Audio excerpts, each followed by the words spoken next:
Hello everyone. ఇవాళ అయితే వినాయక చవితికి ఇన్స్టెంట్గా అయిపోయే రెసిపీ 10 నిమిషాల్లో అయిపోతుందన్నమాట. కోవా మోదక్ ఎలా చేసుకోవాలో ఈ వీడియోలో అయితే చూపిస్తాను. ఫస్ట్ అయితే ఒక ప్యాన్ పెట్టుకొని అందులో 2 టేబుల్ స్పూన్స్ వరకు గీ వేసుకోవాలి. గీ కాస్త హీట్ అయిన తర్వాత పాలు వేసుకోవాలండి. ఇవి కాచి చల్లార్చిన పాలు అన్నమాట, పచ్చి పాలు యూజ్ చేయకూడదు.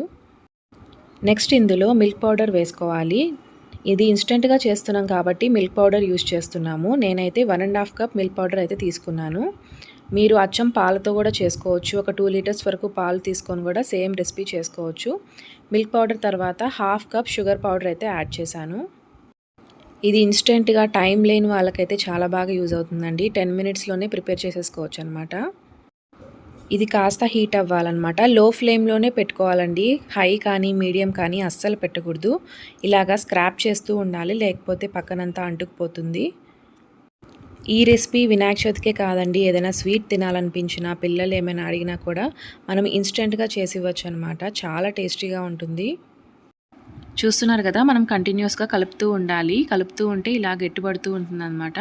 మనకి ప్యాన్కి అంటుకోకుండా వచ్చేస్తూ ఉంటే మనకైతే కోవా అయితే రెడీ అయిపోయినట్టే. చూస్తున్నారు కదా, ఈ వీడియోలో ఇలా వస్తే సరిపోతుంది.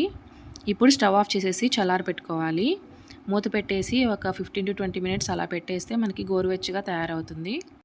గోరువెచ్చగా అయిన తర్వాత ఒక 2 to 3 మినిట్స్ మనము ఇలాగ నీట్ చేసుకోవాలండి. మనం చపాతీ పిండి ఎలా అయితే నీట్ చేసుకుంటామో అలా నీట్ చేసుకోవాలి.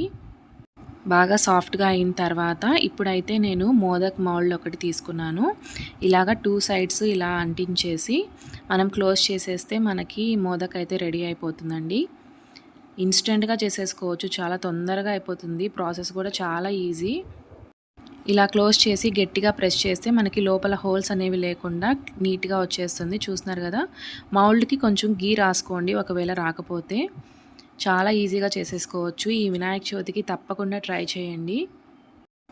పిల్లలైతే చాలా ఇష్టపడతారండి. చాలా టేస్టీగా ఉంటుంది.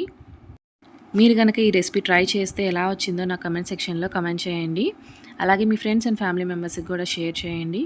ఎవరైనా సబ్స్క్రైబ్ చేసుకోకపోతే ఛానల్ని సబ్స్క్రైబ్ చేసుకోండి. బాయ్.